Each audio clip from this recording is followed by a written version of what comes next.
आप सभी का मेरे चैनल पर फिर से बहुत बहुत स्वागत है। और अभी हम क्या करेंगे कि जो पीछे में शुरू किए थे परमुटेशन और कॉम्बिनेशन, उस सीरीज को हम आगे की ओर बढ़ाएंगे। तो जो भी विद्यार्थी रेलवे, एनटीपीसी और ग्रुप डी का तैयारी कर रहे हैं वो सभी लोग मेरे इस क्लास को अवश्य देखिएगा।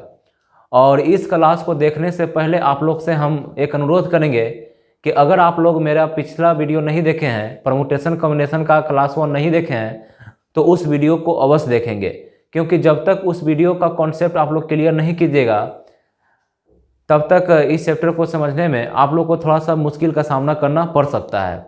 तो अच्छा होगा कि इस वीडियो को देखने से पहले आप लोग मेरे पहला वाला वीडियो पे जाए और उसको देख लें, उसके बाद इस सीरीज को देखेंगे। तो चलिए हम कोशिश करते हैं कि जो भी पिछला क्लास में सीखे थे उसको एक बार हम रिपीट कर दें। तो देखिए परमुटेशन और कॉम्बिनेशन में से पिछले क्लास में हम लोग शुरू किए थे कॉम्बिनेशन। क्या शुरू किए थे? कॉम्बिनेशन। और कॉम्बिनेशन का मतलब होता था चुनना। इसका मतलब सीधा क्या होता था? चुनना। कॉम्बिनेशन का मतलब होता था चुनना। और हम बताए थे कि अगर n वस्तु से आपको r वस्तु को चुनना होगा तो इसको लिखेंगे NCR, और इसी को तोड़ते थे फैक्टोरियल n अब बटे factorial r into factorial n minus r। ठीक है, इतना कॉन्सेप्ट आप लोग का क्लियर था। ये तो किताब का एक फार्मूला है, लेकिन इसको हम लोग टेक्निकली कुछ और तरीक़ा से सोल्व करते थे। जैसे हम सीखे थे कि 5 अलग अलग वस्तु से अगर आपको 2 वस्तु या 3 वस्तु को चुनना होता था तो इसका तरीका आता था 10। इसको हल करने के लिए हम बताए थे कि अगर यहाँ पर 5 में से 3 को चुनना है, यानी 5C3 इस रूप में लिखा रहे, तो नीचे में 3 है तो इसको 5 बार, इस 5 को 3 बार घटते क्रम में लिख देंगे। फिर से समझिएगा, 5C3 को टेक्निकली हल करने का तरीका हम बताए थे कि अगर नीचे 3 है तो इस 5 को 3 बार घटते क्रम में लिख देंगे, तो हो जाएगा 5 गुने 4 गुना 3, और नीचे में 3 का मतलब क्या समझेंगे? फैक्टोरियल 3, तो हो जाएगा 3 गुना 2 गुना 1, तो 3 से 3 कट जाएगा, 2 से 4 कटेगा 2 बार में, यानी कि इसका वैल्यू आ जाता था 10।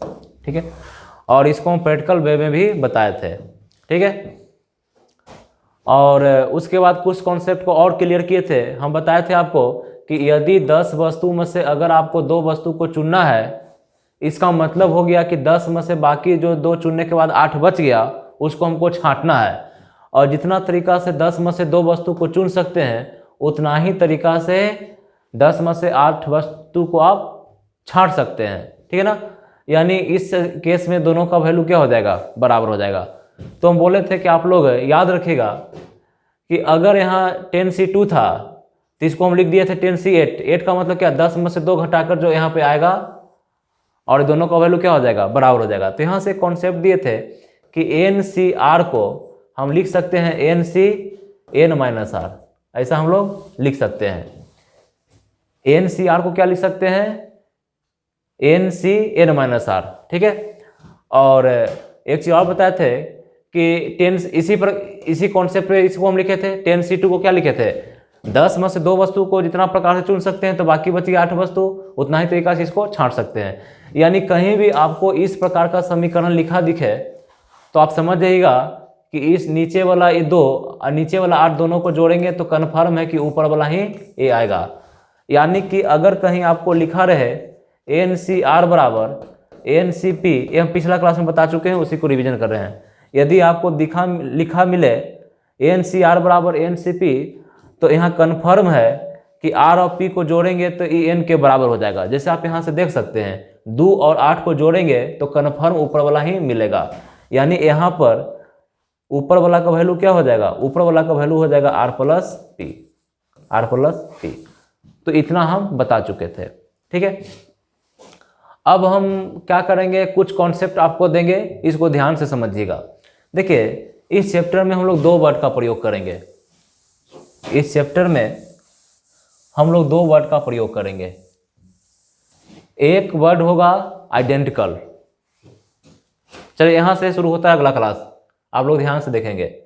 यहाँ इस चैप्टर में हम लोग 2 वर्ड का प्रयोग करेंगे। एक प्रयोग करेंगे आइडेंटिकल। ठीक है, एक वर्ड होगा आइडेंटिकल, और एक वर्ड होगा डिस्टिंक्ट।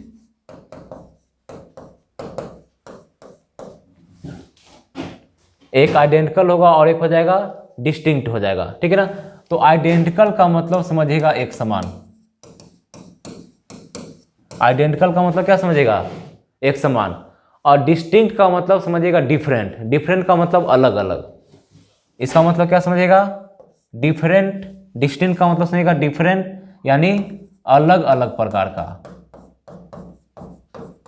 अलग अलग प्रकार का, ठीक है।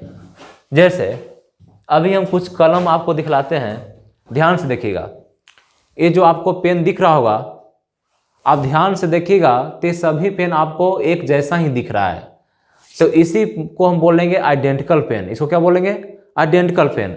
आइडेंटिकल पेन का मतलब हो जाएगा एक समान प्रकार का वस्तु, या सॉरी पेन बोल रहे हैं तो एक समान पेन। तो आइडेंटिकल का मतलब सीधा समझिएगा एक समान। और अगर आपको बोला जाए डिस्टिंक्ट, डिस्टिंक्ट का मतलब क्या समझिएगा, डिफरेंट डिफरेंट। जैसे अभी देखिए, अभी जो हम 5 पेन का सेट लाए हैं, एक देखिए तो क्या सभी एक समान है, ध्यान से देखिएगा तो सभी पेन अलग अलग है। ये भी अलग है, ये भी अलग है, पीला है, ये उजला और ब्लू का कॉम्बिनेशन है, ये ऑरेंज है और ये ब्लैक है। तो ये सब डिफरेंट डिफरेंट कलम का सेट है, इसलिए इसको क्या बोलेंगे, डिस्टिंक्ट बोलेंगे। डिस्टिंक्ट का मतलब क्या समझिएगा, डिफरेंट। क्या समझेंगे, डिफरेंट, ठीक है। चलिए अब हम क्या करेंगे कि यहाँ से कुछ कॉन्सेप्ट बनाएंगे।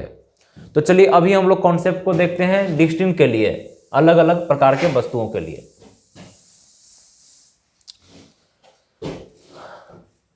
देखिए अभी मेरे हाथ में कुल कितना कलम है, 5 कलम है, 1 2 3 4 5।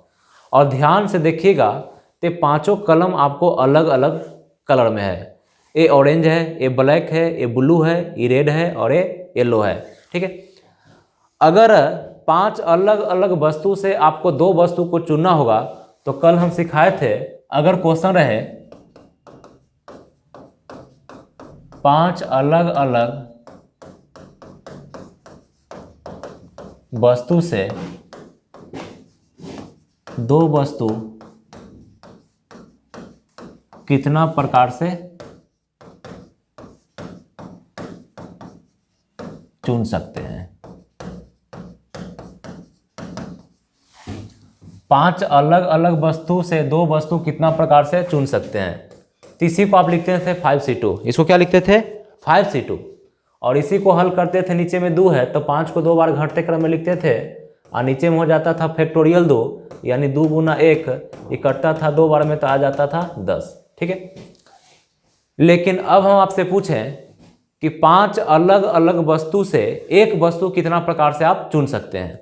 तो देखिए यहाँ 5 अलग अलग वस्तु है, और इसमें से आप एक वस्तु को चुनना चाहें तो पहला तरीका ये हो जाएगा कि आप पीला चुन लें, ये हो गया पहला तरीका। फिर देखिए ये 5 अलग अलग वस्तु से एक वस्तु चुनने का ये दूसरा तरीका हो जाएगा, पीला ना चुन के लाल चुन ले।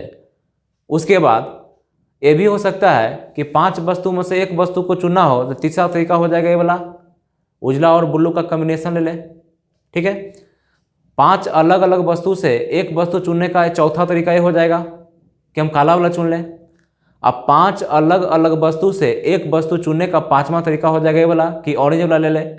अब देखिए अब जब छठा तरीका खोजिएगा तो आपके पास कोई 6वां तरीका नहीं बचा हुआ है, क्योंकि अगर ये चुनते हैं तो काला आ जाएगा जो पहले हो चुका है, ये चुनते हैं तो रेड है ये पहले हो चुका है।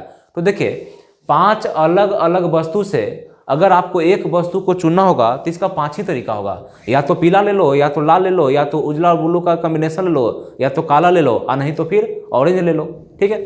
तो 5 अलग अलग वस्तु से एक वस्तु कितना तरीका चुनेंगे, केवल 5 तरीका से। अब देखिए इसको लिखेंगे मैथ की भाषा में, तो 5 अलग अलग वस्तु से एक वस्तु को चुनना होगा तो लिखेंगे 5c1। और अभी 5 वस्तु में से एक वस्तु का चुनने का कुल तरीका आपने निकाला 5, तो देखिए तो 5c1 का वैल्यू क्या हो जाएगा, 5 हो जाएगा ना। तो यहाँ से आप एक फार्मूला याद रखिएगा कि n वस्तु से अगर आपको एक वस्तु को चुनना है तो निश्चित रूप से इसका n ही तरीका होगा। याद रखिएगा nc1 का वैल्यू क्या हो जाएगा, n ही हो जाएगा। यानी 5 में से एक वस्तु चुनना है तो 5 तरीका, 10 अलग अलग वस्तु से एक वस्तु चुनना है तो 10 तरीका। 15 अलग अलग वस्तु से एक वस्तु चुना है तो 15 तरीका। यानी कि अगर 15 वस्तु में से आपको एक वस्तु चुनना होगा तो इसका वैल्यू हो जाएगा 15। क्यों? क्योंकि NC1 का वैल्यू हो जाएगा 1। ठीक है, अब हम अगला कॉन्सेप्ट क्या सीखेंगे। जब 5 अलग अलग वस्तु से हमको सभी वस्तु को चुनना होगा, 5 अलग अलग प्रकार का वस्तु है और सभी वस्तु को चुनना है, तो देखिए सभी वस्तु चुन लिए, ये पहला तरीका हो गया। इस पहला तरीका में आ गया ऑरेंज आ गया, काला आ गया, लाल आ गया, उजला ब्लू का कॉम्बिनेशन आ गया ये वाला, और ये वाला पीला आ गया। ठीक है, तो एक तरीका हुआ।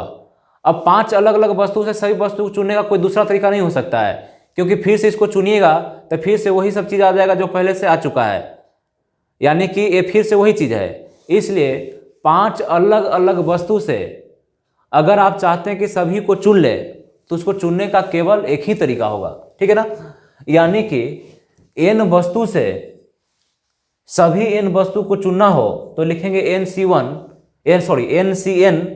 इसका वैल्यू एक ही आ जाएगा। ये पांचों पर कलम से, पांचों अलग अलग कलम से सभी पर कलम को चुनना है तो इसका केवल एक ही तरीका होगा। देखिए इसके अतिरिक्त कोई दूसरा तरीका नहीं हो सकता है। दूसरा तरीका होने का मतलब ये हो गया कि इसमें ऑरेंज है, काला है, लाल है, ब्लू है और पीला है, तो अगली बार चुने तो ये पांचों नहीं आए, लेकिन 5 गो में से फिर से इसी को चुनिएगा तो फिर से वही पांचों आ जाएगा। इसका मतलब है कि दूसरा तरीका नहीं कहलाएगा। तो n वस्तु में से n वस्तु को चुनेंगे, एक भी को नहीं छोड़ेंगे, तो उसका तरीका कितना हो जाएगा? 1 हो जाएगा। तो ये हो जाएगा आपका दूसरा सूत्र। याद रखिएगा, सबसे पहला सूत्र क्या पर है, NC1 का वैल्यू n हो जाएगा। ठीक है, 5 वस्तु में से एक वस्तु को चुनना है तो 5 तरीका, 10 वस्तु में से एक वस्तु चुनना है तो 10 तरीका। एक और सीखें, n वस्तु में से सभी n वस्तु को चुनना है तो इसका एक ही तरीका होगा। जैसे 5 वस्तु से आप सभी 5 वस्तु को चुनना चाहते हैं तो इसका तरीका 1 हो जाएगा। क्लियर? तो आप ये दोनों पॉइंट को याद रखिएगा। ठीक है, देखिए यहाँ पर जो हम लोग पढ़ चुके हैं उसको रिवीजन करेंगे। n वस्तु में से एक वस्तु को चुनना होगा तो इसका n ही तरीका हो जाएगा। n वस्तु से सभी n वस्तु को चुनना होगा तो इसका एक तरीका होगा। अब देखिए आप पढ़े थे सिलेक्शन, 10 में से 2 को चुनने का मतलब 10 में से 8 को नहीं चुनना, 10 में से 8 को नहीं चुनना। ये दोनों क्या होता था? बराबर, यानी सिलेक्शन और एंटी सिलेक्शन दोनों बराबर होता था। तो देखिए n में से n वस्तु को चुन लिए तो बच गया 0 वस्तु। तो n वस्तु से n वस्तु को जितना तरीका से चुन सकते हैं, तो n में से n सभी को चुन लिए तो बच गया 0 वस्तु। तो n में से 0 वस्तु को उतना ही तरीका से नहीं चुन सकते हैं, यानी दोनों का वैल्यू क्या हो जाएगा? बराबर हो जाएगा। किसके अनुसार? इसके अनुसार। ठीक है ना। अरे 10 में से 2 गया तो 8, तो n में से n गया तो 0, और NCN का वैल्यू 1 होता है। इसका मतलब हो गया कि NC0 का भी वैल्यू क्या हो जाएगा? 1 हो जाएगा। तो याद रखिएगा, अगर n वस्तु में से आपको एक भी वस्तु को नहीं चुनना हो तो उसका भी तरीका क्या हो जाएगा? 1 हो जाएगा। देखिए इसका प्रयोग करेंगे आगे हम लोग, अभी तुरंत करेंगे, इसलिए इसको ध्यान दीजिएगा। n में से 0 वस्तु को चुनना होगा तो उसका वैल्यू क्या हो जाएगा? 1 हो जाएगा। फिर से 5 वस्तु में से हमको 0 वस्तु को चुनना है तो उसका तरीका 1, 7 वस्तु में से 0 वस्तु को चुनना है तो उसका तरीका 1, n में से 0 वस्तु को चुनना है तो इसका तरीका 1, 6 में से 0 वस्तु को चुनना है इसका तरीका 1। ठीक है, चलिए अब चलते हैं आगे कॉन्सेप्ट की तरफ। देखिए यहां ध्यान दीजिएगा,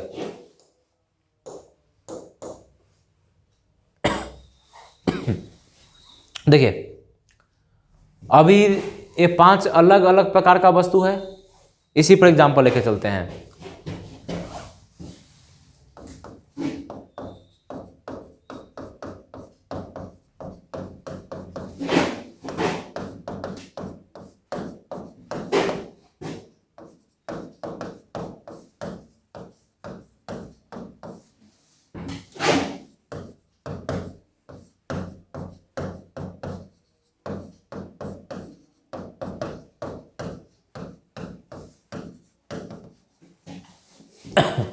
देखिए अभी सिंपल क्वेश्चन है, 5 अलग अलग वस्तु से वस्तु कितना प्रकार से चुना जा सकता है।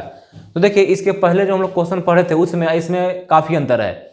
इसके पहले था 5 अलग अलग वस्तु से 3 वस्तु, 2 वस्तु क्लियर कर देता था कितना वस्तु को चुनना है, लेकिन इसमें कोई क्लियरेंस नहीं है कि कितना वस्तु को चुनना है। आपको सिर्फ बोल दिया कि 5 अलग अलग वस्तु से वस्तु कितना प्रकार से चुन सकते हैं। हमको 5 अलग अलग वस्तु से वस्तु चुनने के लिए बोल रहा है, कितना वस्तु चुना ये न दिया है।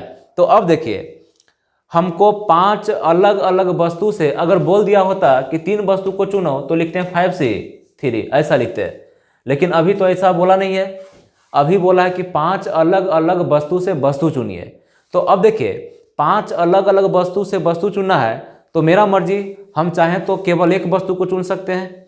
तो अभी पढ़े थे कि 5 में से एक वस्तु चुनने का तरीका 5C1, इसका वैल्यू हो जाएगा 5, NC1 का वैल्यू n, ठीक है।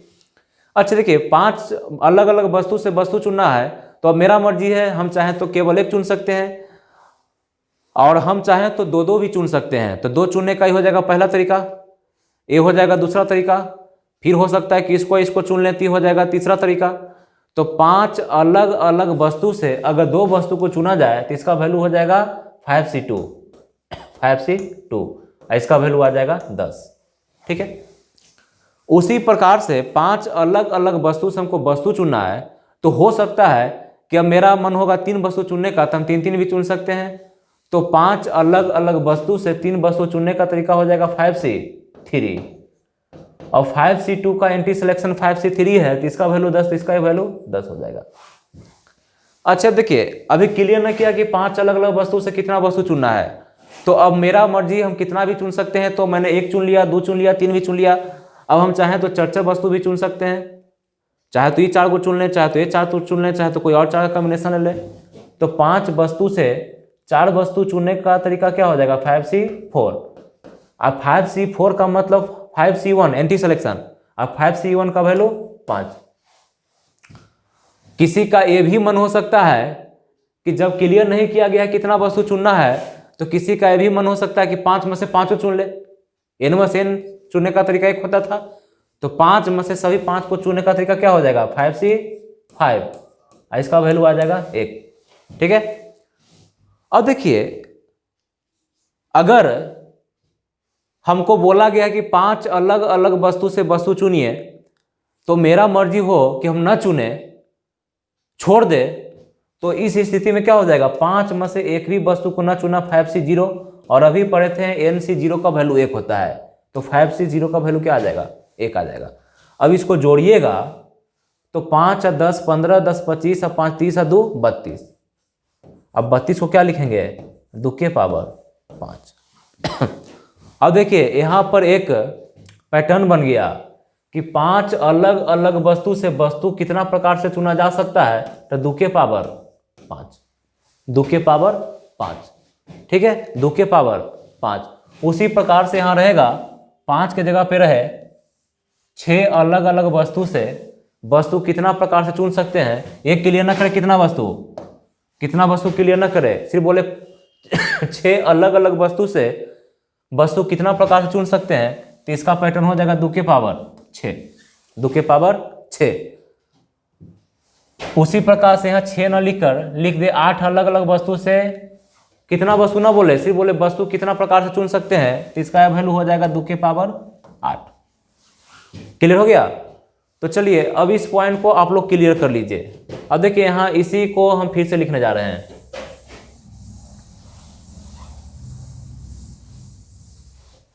देखिए इस पॉइंट को आप ठीक से समझिएगा। n अलग अलग वस्तु से वस्तु चुनने का कुल तरीका।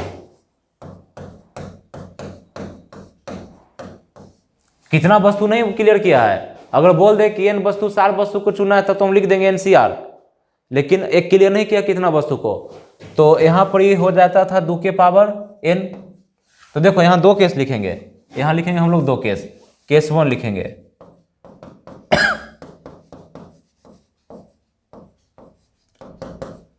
इंक्लूडिंग 0, यानी कि अगर 0 ना चुनना हो, जैसे 5 अलग अलग वस्तु से वस्तु चुना था तो हमने 1 वस्तु चुना, फिर 2 वस्तु चुना, फिर 3 चुना, फिर 4 चुना, फिर सभी 5 चुना और उसके बाद 0 चुना था। तो इंक्लूडिंग 0 का मतलब हो गया 0 अगर लेके चले तो इस केस में हो जाएगा इसका आंसर 2 के पावर n। यानी 5 वस्तु रहेगा तो 2 के पावर 5, 6 वस्तु रहेगा तो 2 के पावर 6, 8 वस्तु रहेगा तो 2 के पावर 8। और एक केस हो जाएगा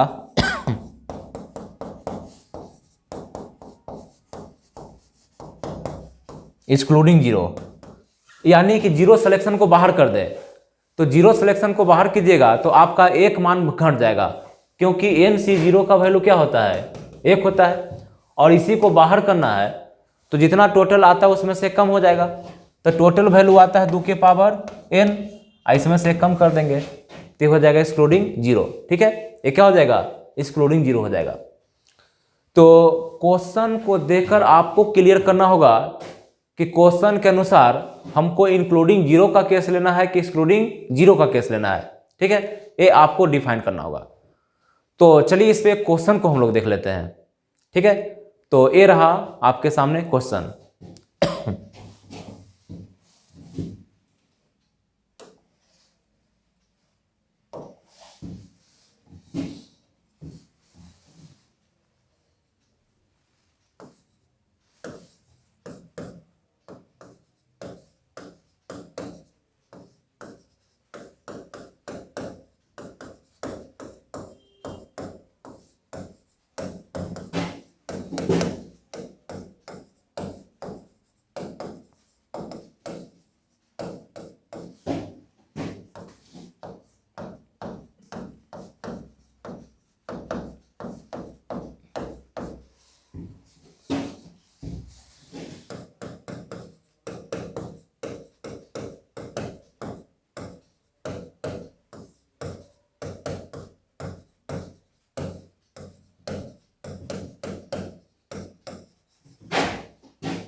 देखिए क्वेश्चन आपके सामने है। क्वेश्चन बहुत सिंपल है।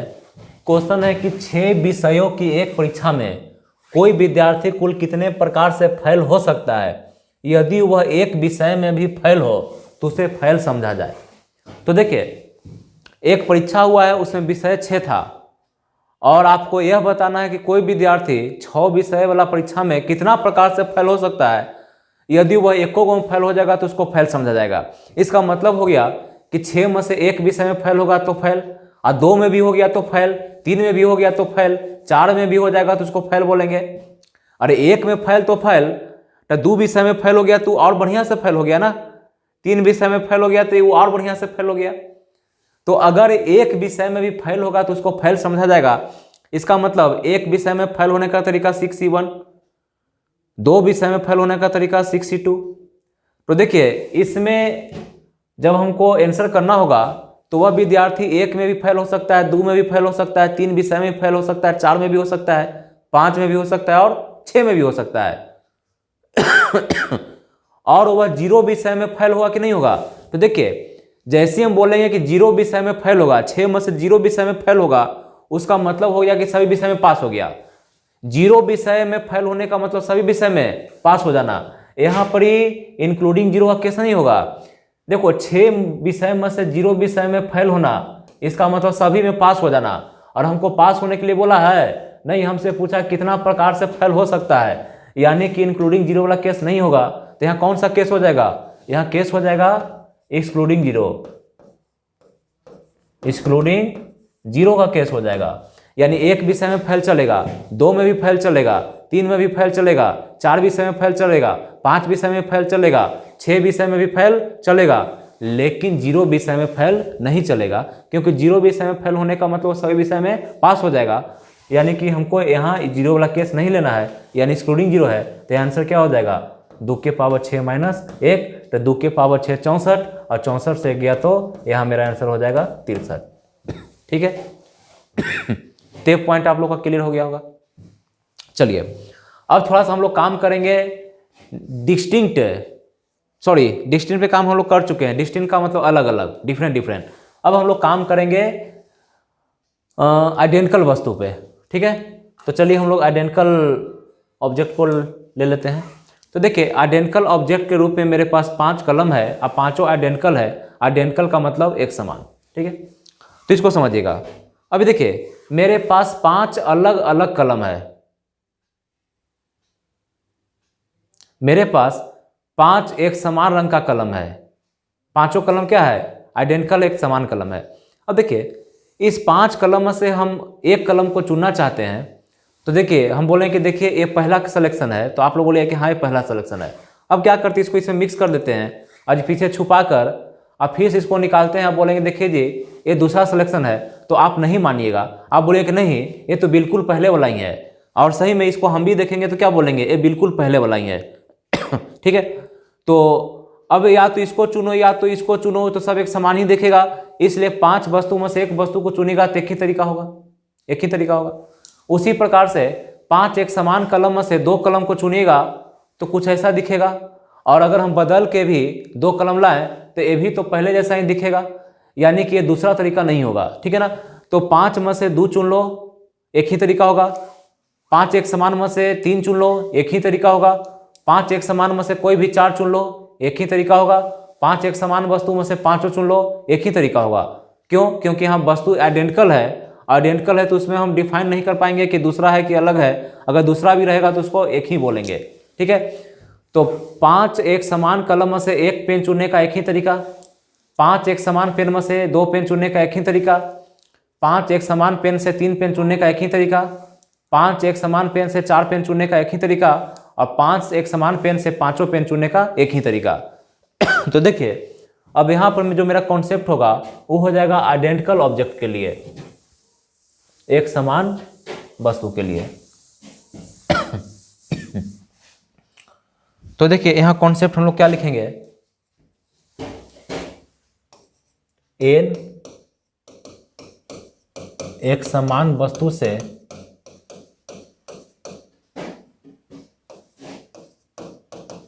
आर वस्तु चुनने का कुल तरीका। तो इसका वैल्यू एक ही हो जाएगा। इसका वैल्यू क्या हो जाएगा, एक ही हो जाएगा। एन एक समान वस्तु से आर वस्तु को चुनिएगा तो उसका तरीका एक होगा। यानी 5 एक समान वस्तु से 2 वस्तु चुनिएगा तो इसका तरीका एक ही होगा। 5 एक समान वस्तु से 3 वस्तु को चुनिएगा, इसका तरीका एक ही होगा। 5 एक समान वस्तु से अगर 4 वस्तु को भी चुनिएगा तो उसका तरीका एक ही होगा। क्योंकि इसको बदल के दूसरा 4 भी वस्तु लाएंगे तो आप बोलिए कि नहीं वही है जो पहले था, और यहाँ पे हम भी बोलेंगे आप भी बोलिएगा, इसलिए इसको एक ही तरीका बोलते हैं। तो अगर सभी वस्तु एक समान है, आइडेंटिकल है, सबके सब क्या है, आइडेंटिकल है, एक समान है, तो उसमें से आप 2 चुनिए, 3 चुनिए, 4 चुनिए, सबका तरीका क्या हो जाएगा, एक ही हो जाएगा, ठीक है ना। तो इसको याद रखिएगा। अच्छा देखिए अब इसी में थोड़ा सा मॉडिफिकेशन कर दें। इस आर को हम क्या कर दें, हटा दें, इसको हटा दें और यहां लिख दें एन एक समान वस्तु से वस्तु चुनने का कुल तरीका। कितना वस्तु चुनना है नहीं मालूम है, तो हम चाहें तो अब देखिए ऐसा करते हैं कि एन के जगह पर 5 ले लेते हैं। 5 एक समान वस्तु से वस्तु चुनने का कुल तरीका। तो हम चाहें तो 5 में से 1 वस्तु चुन सकते हैं, हम चाहें तो 5 वस्तु में से 2 वस्तु चुन सकते हैं, हम चाहें तो 5 वस्तु में से 3 वस्तु चुन सकते हैं। अब पांचों वस्तु कैसा है, एक समान है। हम चाहें तो 5 एक समान वस्तु से 4 वस्तु चुन सकते हैं, हम चाहें तो 5 एक समान वस्तु से सभी 5 वस्तु को चुन सकते हैं। तो देखिए 1 वस्तु चुनने का एक तरीका, 2 वस्तु को भी चुनने का एक ही तरीका, 3 वस्तु को भी चुनने का एक ही तरीका, 4 वस्तु को भी चुनने का एक ही तरीका, 5 वस्तु को भी चुनने का एक ही तरीका। और अगर इंक्लूडिंग 0 का केस हो तो हम 5 वस्तु में से 0 वस्तु को भी चुन सकते हैं। और आपको पता है कि अगर आपको 0 वस्तु चुनना है तो n से 0 उसका वैल्यू 1 हो जाता है। ठीक है। तो यहाँ टोटल कितना तरीका हो जाएगा, 6 हो जाएगा। तो देखिए वस्तु कितना था, समान कितना था, 5, आंसर कितना आ गया, 6। 6 का मतलब हो गया 5 + 1, यानी कि अगर 5 एक समान वस्तु से वस्तु को चुनना होगा तो इसका कुल कितना तरीका हो जाएगा। तो इसमें 2 केस बनेगा, केस 1 हो जाएगा, इंक्लूडिंग जीरो, और इस स्थिति में हो जाएगा n+1। इस स्थिति में क्या हो जाएगा n+1, यानी कि 10 एक समान वस्तु से वस्तु चुनने का कुल तरीका क्या हो जाएगा, तो इंक्लूडिंग जीरो का केस हो जाएगा तो हो जाएगा 10 और 1 11। 8 एक समान वस्तु से कितना वस्तु नहीं बोले, सिर्फ बोले वस्तु चुनने का कुल तरीका, तो अगर इंक्लूडिंग जीरो का केस होगा तो हो जाएगा 8 और 1 9, कुल 9 तरीका। और अगर इसमें